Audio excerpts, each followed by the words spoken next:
The loudest sound I ever heard was not the applause, but the silence. It is the sound of a front door closing for the very last time. I mastered the works of Chopin, but I failed the simple art of living. Let me tell you about the music I never had the courage to play. You see, for 50 years, I lived my life believing that love was something you earned, like a standing ovation at Carnegie Hall. I was a concert pianist, a good one, perhaps even a great one, depending on which critic you read in the morning papers. But looking back now, from the quiet of this room, I realize I wasn't playing music. I was playing for safety. I remember the sensation of walking onto the stage. The heat of the spotlights hitting my face was the only warmth I truly understood. There is a terrifying clarity in a piano. 88 keys, no more, no less. If you hit the right key at the right time with the right weight, the result is perfect harmony. It is predictable. It is controllable. If you practice enough, you cannot fail. I became addicted to that control. I spent 12 hours a day with my back to the world, staring at black and white keys, convincing myself that I was building a legacy. I told myself I was doing it for her, my wife, Eleanor.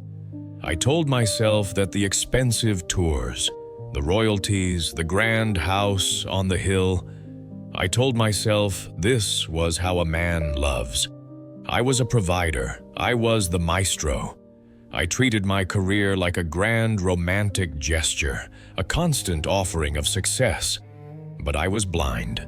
I didn't see that every hour I spent perfecting a Rachmaninoff concerto was an hour I wasn't holding her hand.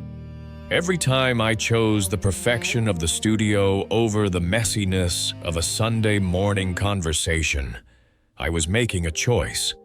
I lived in the illusion that later would come. I thought that once I had achieved the perfect career, I would finally turn around and be the perfect husband. But ambition is not a mountain you climb and conquer. It is a treadmill. You run and you run, and the scenery never changes, and the applause gets louder, but you get lonelier.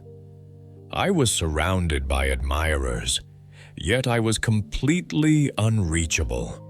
I had encased myself in the armor of my own talent. I thought I was a king building a castle, but I was just a frightened man building a bunker. The greatest regret of my life lies in how I handled the quiet moments, the ones without an audience. You see, in music, dissonance is necessary. You need tension to create a resolution. But in my marriage, I was terrified of dissonance. I treated our relationship like a delicate, fragile glass sculpture that would shatter if I raised my voice. I thought I was a good man because I never yelled. I never threw plates. I never stormed out. I was the master of the negotiated peace. Whenever Eleanor tried to reach me, whenever she tried to start a fight just to feel something, just to know I was actually there behind the wall of politeness, I would diffuse it. I would apologize without meaning it. I would smooth it over. I would retreat into my study and close the door, telling myself I was keeping the peace. But it wasn't peace. It was a Cold War.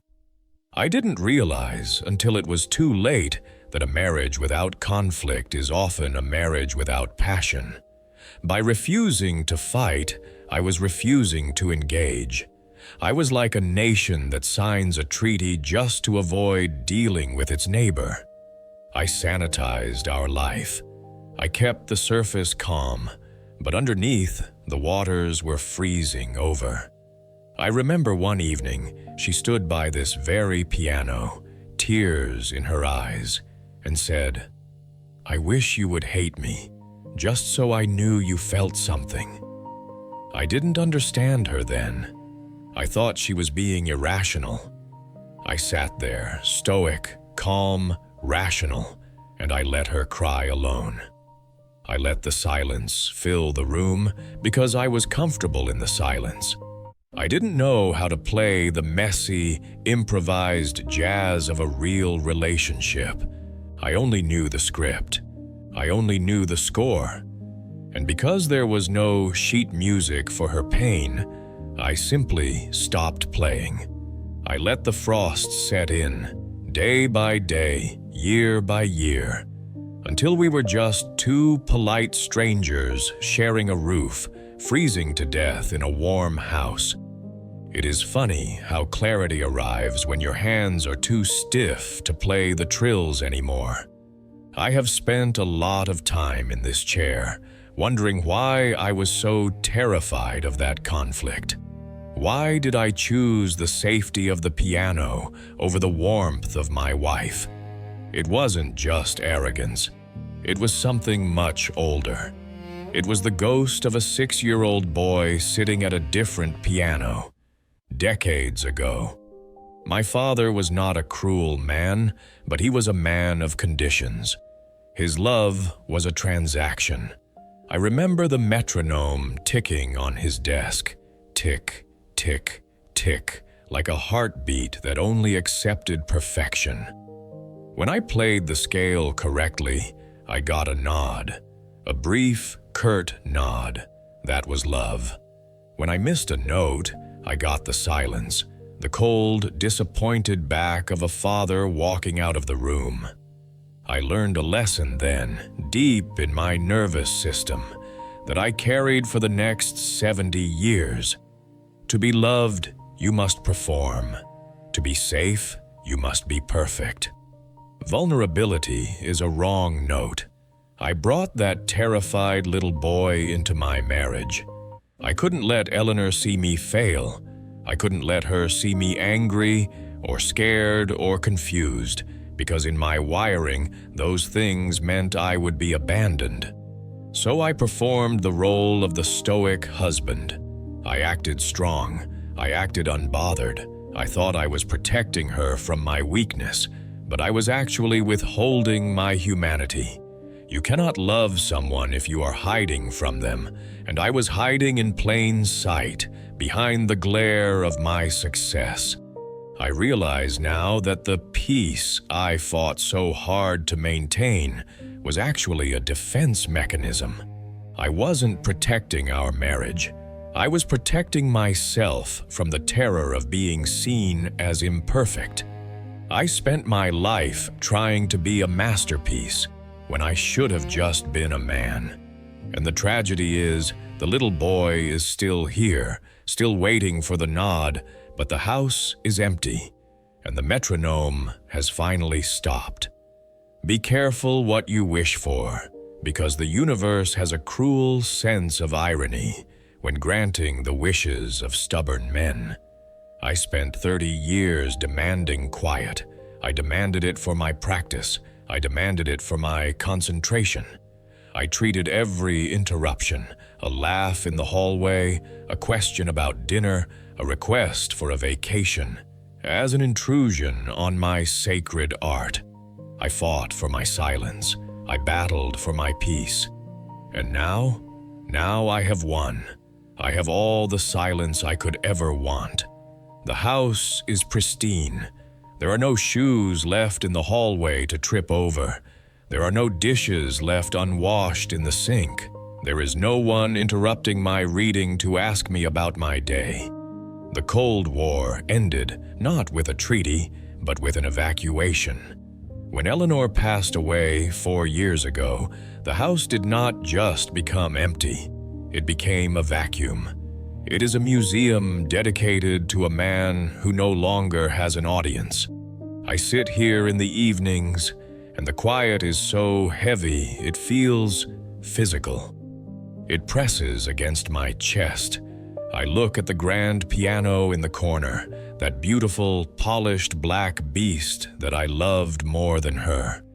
It looks like a coffin now. It stands there, mocking me.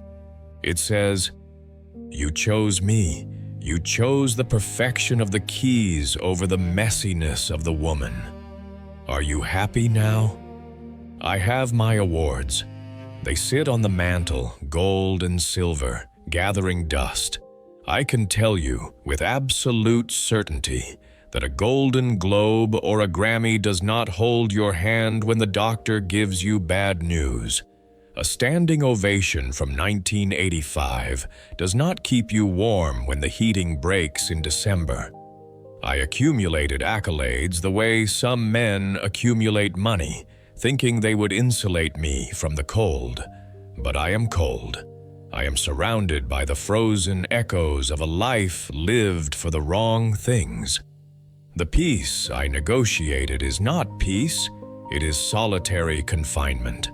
There is a concept in music theory that took me 80 years to understand, not with my brain, but with my soul. It is about the nature of sound itself. A perfectly pure tone, a sine wave without any distortion, sounds artificial. It sounds like a machine. It is flat, it is lifeless. For a sound to be beautiful, for a violin to sing, or a voice to move you, it needs friction. It needs the scratch of the bow against the string. It needs the breath catching in the throat. It needs the harmonics of imperfection. I spent my life trying to live a pure tone. I wanted a life without the scratch, without the friction, without the mistakes.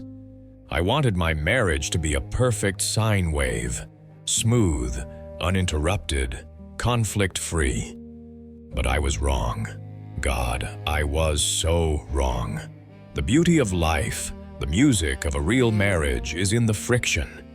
It is in the arguments that are resolved with tears and laughter. It is in the clumsy apologies. It is in the mess of raising children who scream and break things. It is in the wrong notes.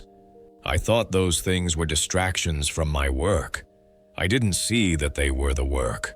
I look at the young couples walking past my gate sometimes. I see them bickering about where to eat lunch or who forgot the keys. And I feel a pang of jealousy so sharp it almost stops my heart. They are living the jazz of life. They are improvising. They are clashing and resolving. They are creating a living, breathing composition. I am just a man sitting in a silent room with a perfect score that was never played. I protected myself from the pain of living, and in doing so, I protected myself from the joy of it too.